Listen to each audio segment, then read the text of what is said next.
நீங்க செத்து போனதுக்கு அப்புறம் உங்க குடும்பத்துக்குள்ள பிரச்சனை வராம இருக்கணும்னா தயவு செய்து இந்த ஒரு விஷயத்தை மட்டும் எவ்வளவு சீக்கிரமா பண்ண முடியுமோ அவ்வளவு சீக்கிரமா பண்ணிருங்க. என்னடா எடுத்ததும் செத்து போனதுக்கு அப்புறம்னு சொல்றேன்னு தப்பா நினைக்காதீங்க. நிறைய குடும்பத்துல ஒரு சாவு விழுந்தா போதும் அந்த சாவு பல பிரச்சனைகளை உருவாக்குது. அது எப்படின்னா இப்ப உதாரணத்துக்கு ஒரு தகப்பனார் அவருடைய பேங்க் அக்கவுண்ட்ல அவர் மொத்தம் 10 லட்சம் ரூபாய் பணம் வச்சிருக்காரு. அவருக்கு மொத்தம் 3 பிள்ளைங்கன்னு வச்சுக்கோங்க. இந்த தகப்பனார் அவருடைய சாவுக்கு அப்புறம் இந்த 10 லட்சம் ரூபாய் பணத்துல 5 லட்சம் ரூபாய் ஒரு பையனுக்கும் 3 லட்சம் ரூபாய் ஒரு பொண்ணுக்கும் மிச்சம் இருக்கிற 2 லட்சம் ரூபாய இன்னொரு பொண்ணுக்கு கொடுக்கணும்னு நினைச்சு தன்னுடைய பையனை கூப்பிட்டு ஏடா இந்த 10 லட்சம் ரூபாய் பணத்துக்கு அப்பா ஒன்னே நாமினியா போடுறேன், அப்பா நான் இறந்ததுக்கு அப்புறமா அதுல 5 லட்சம் ரூபாய் பணத்தை நீ வச்சுக்கிட்டு மிச்சம் இருக்கிற பணத்துல 3 லட்சம் ரூபாய உங்க அக்காவுக்கும் 2 லட்சம் ரூபாய உன் தங்கச்சிக்கு கொடுத்துரு அப்படின்னு சொல்லிட்டு செத்து போயிருந்தாருன்னு வச்சுக்கோங்க. இப்போ அப்பா செத்ததுக்கு அப்புறம் அந்த பணம் அப்பா நினைச்ச மாதிரியே கரெக்டா போய் சேருமான்னு கேட்டீங்கன்னா கண்டிப்பா கேள்விக்குறிதான். உறுதியா கரெக்டா போய் சேர்ந்துரும் சொல்லி யாராலையும் சொல்ல முடியாது. அதே இது 10 லட்சம் ரூபாய பேங்க்ல வச்சுட்டு செத்து போன அந்த அப்பா தான் செத்து போறதுக்கு முன்னாடி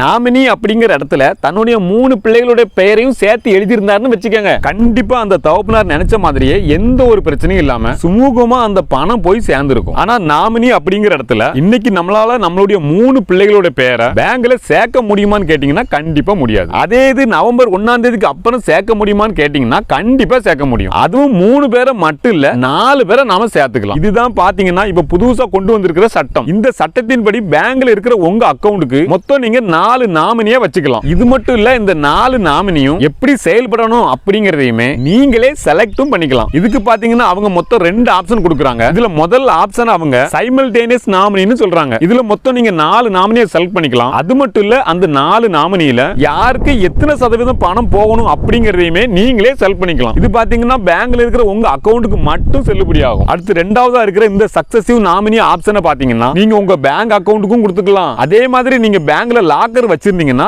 அதுக்குமே கொடுத்துக்கலாம். இந்த ஆப்ஷன்லயும் பாத்தீங்கன்னா நீங்க மொத்தம் 4 நாமினியை ஆட் பண்ணிக்கலாம். ஆனா ஒவ்வொரு நாமினிக்கும் இத்தனை சதவீதம் தான் நீங்க பங்கு போட்டு கொடுக்கணும் அப்படின்னு நீங்க பிரிக்க முடியாது. அப்ப எதுக்காக 4 பேரோட பேரை நாமினியை ஆட் பண்ண சொல்றாங்கன்னா இப்ப உதாரணத்துக்கு பேங்க்ல 10 லட்சம் ரூபாய் வச்சிருக்கிற நீங்க செத்து போயிட்டீங்கன்னா நீங்க ஆட் பண்ணிருக்கிற நாமினி 4 பேர்ல யார் பேர் முத இருக்கோ அவருக்கு அந்த 10 லட்சம் ரூபாயும் முழுசா போய் சேர்ந்துரும். ஒருவேளை நீங்க நாமினியா ஆட் பண்ண அந்த முத நபர் செத்து போயிருந்தாருன்னா 2வது நபருக்கு அந்த 10 லட்சம் ரூபாய் முழுசா கிடைக்கும். ஒருவேளை 2வது நபரும் செத்து போயிருந்தாருன்னா 3வது நபருக்கு முழுசா கிடைக்கும். ஒருவேளை 3வது நபரும் செத்து போயிருந்தாருன்னா 4வது நபருக்கு கிடைக்கும். அதனால நீங்க நவம்பர் 1ஆம் தேதிக்கு அப்புறம் பேங்க்ல போய் நாமினிக்கு பெயர் கொடுக்க போறீங்கன்னா அது சக்சசிவ் நாமினியா இல்ல சைமல்டேனியஸ் நாமினியா அப்படிங்கறத கேட்டு தெரிஞ்சு தெளிவா கொடுங்க. ஏன்னா முன்னாடி மாதிரி பேங்க்ல நாமினி அப்படின்னா ஒரே ஒரு பெயர் மட்டும் கிடையாது. இப்போ அதுல பல ஆப்ஷனை அரசாங்கம் கொண்டு வந்துட்டு